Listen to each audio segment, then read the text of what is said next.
Hey everyone, Matt here again. And Evan. So Evan, a lot of people who don't take our course and who are interested in looking into it, they want to know, is it hard to learn to code? What's your take on this? Ooh, is it hard to learn to code? Well, it depends. It depends on a lot of different things.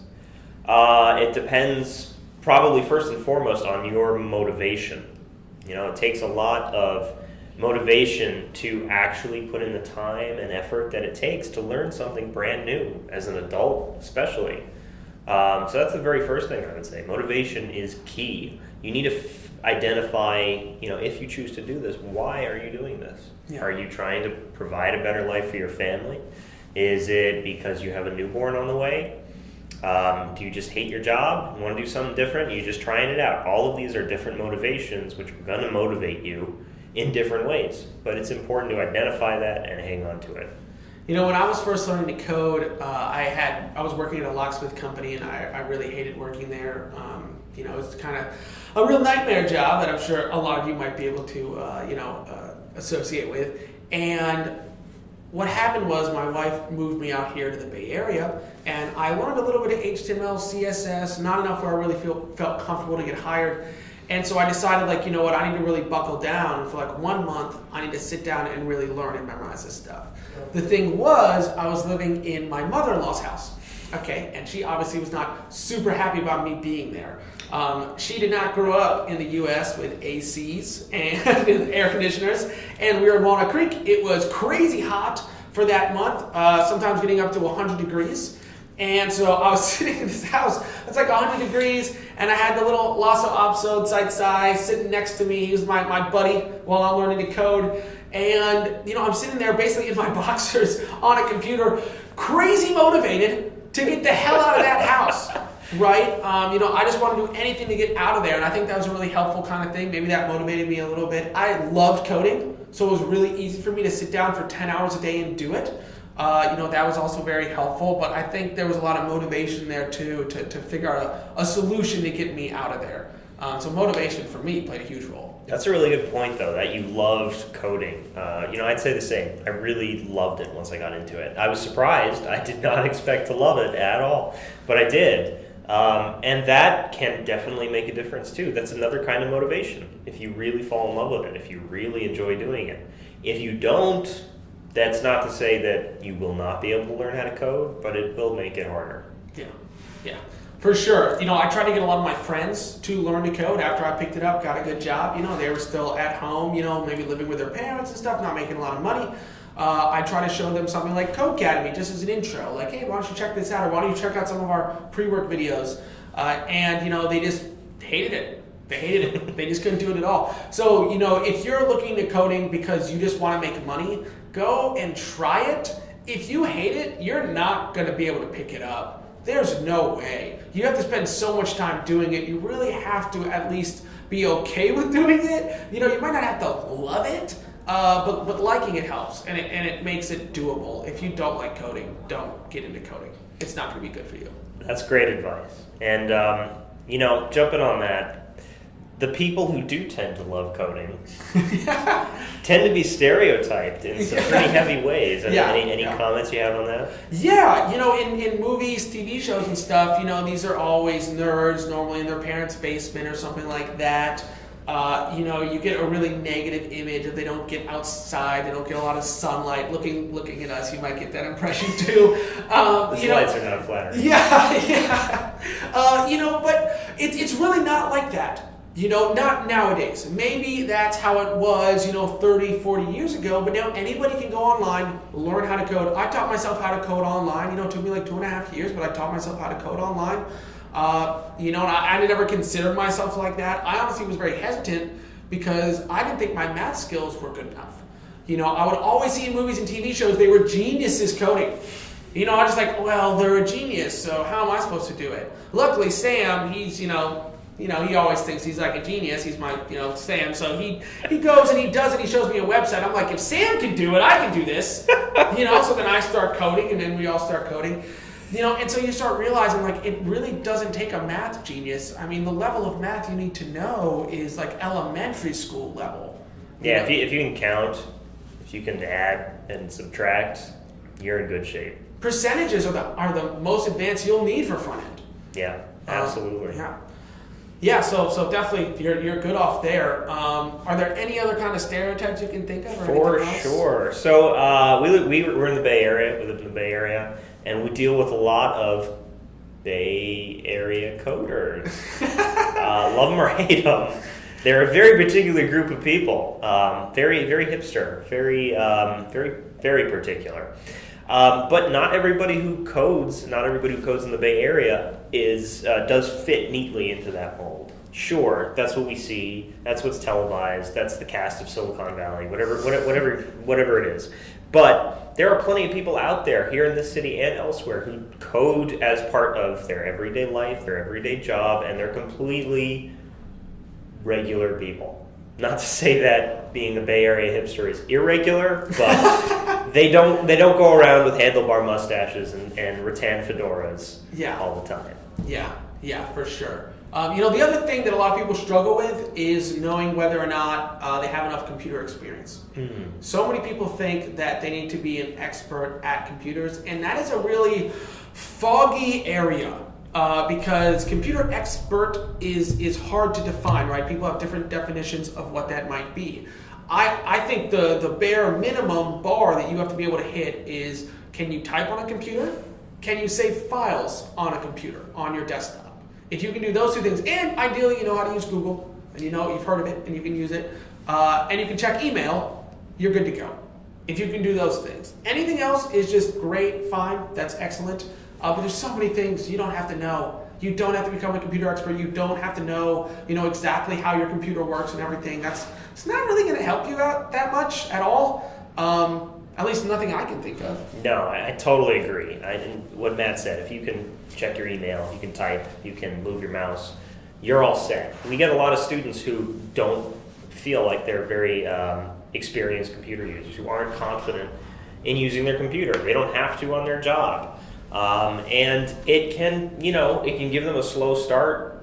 It might be an extra bit of learning curve for them, but they completely get through it. They just blast through it within a week or two. It's very easy to overcome. It is in no way an obstacle to learning how to code or to the overall goals of learning to code or this course in general.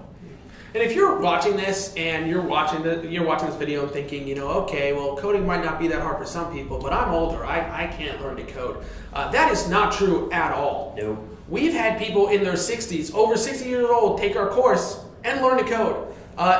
Age plays no role at all. I've met 20-year-olds who can't learn to code because they can't sit down and actually just think about something and work their way through learning something new. Right? If you can sit down and you're passionate about learning something new, you can do this. That's really what it comes down to is, are you ready to sit down and learn something new and enjoy the process?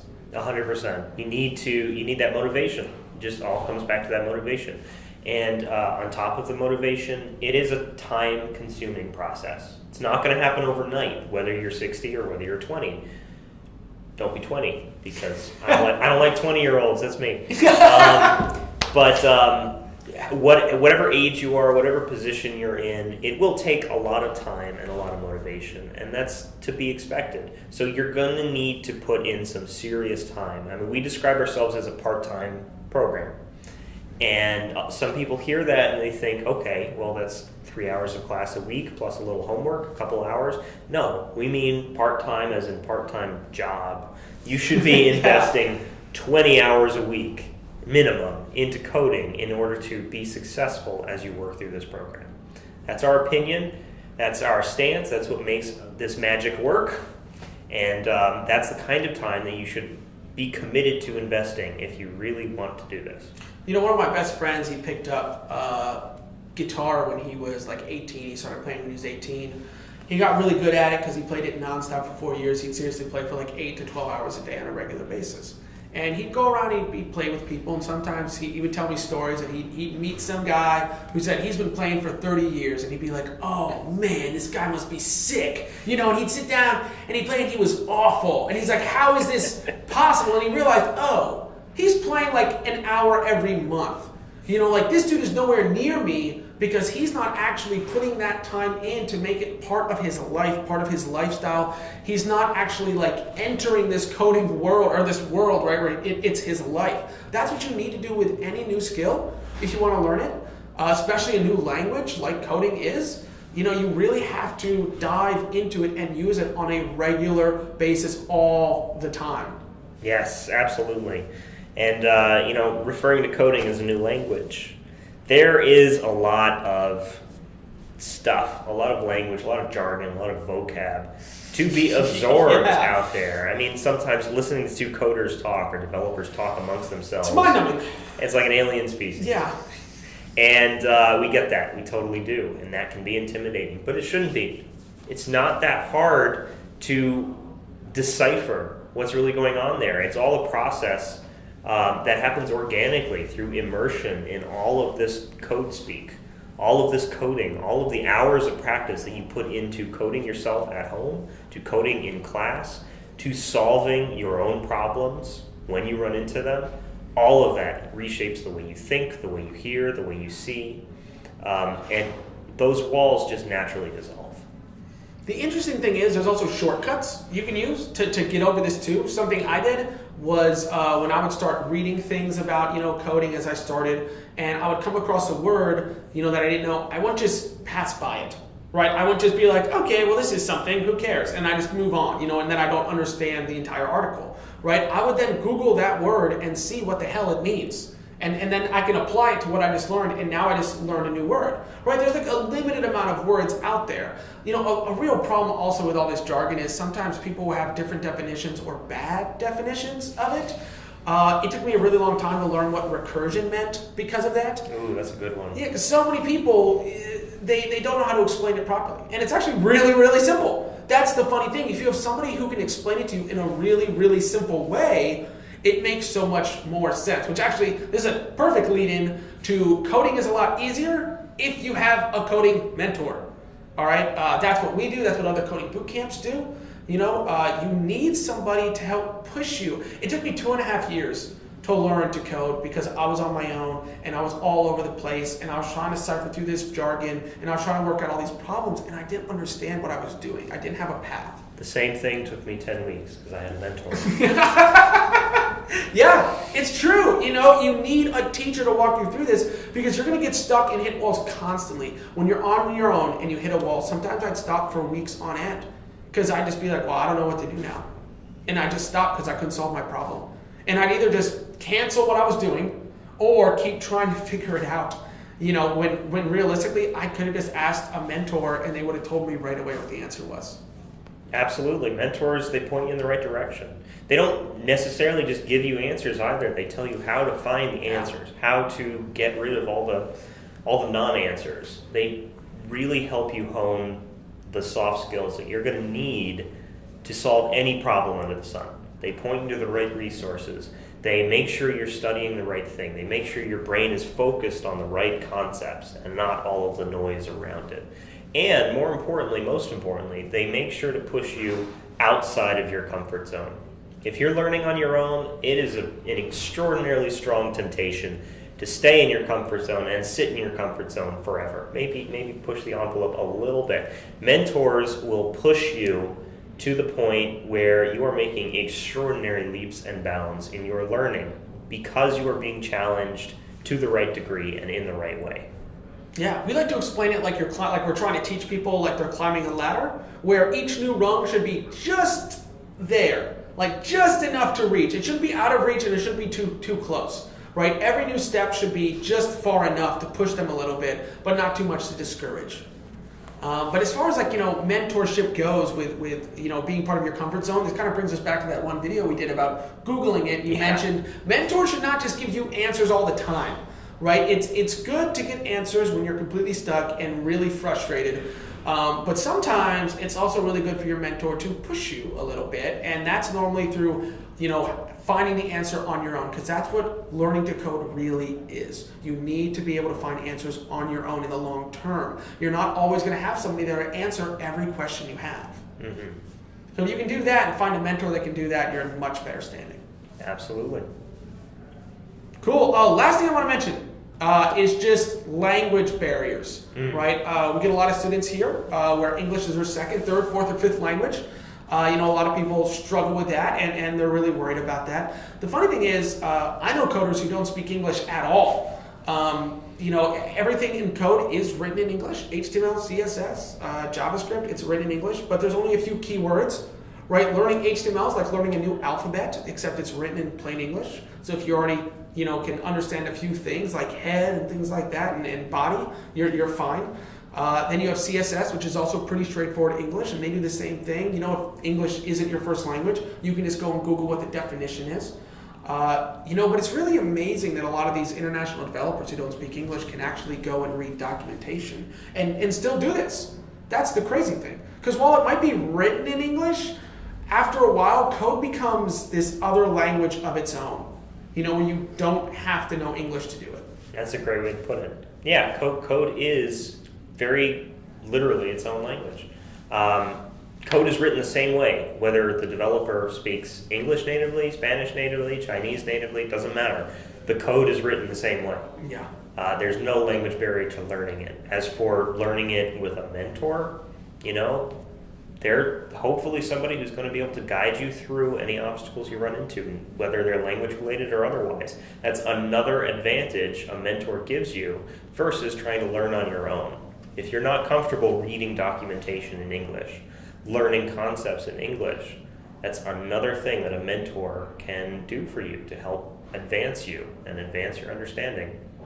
Yeah, that's perfect. So, if coding's for you, if you like doing it, it's really not that hard. I personally loved it. I found it so fun, especially for the first 6 months I was learning it. It was amazing. Yeah, me too. Yeah, so if you like it, check it out. You can check out our website and our YouTube channel and kind of see, how you can get started and what some basics are. Cool. Hope to see you around. Yeah.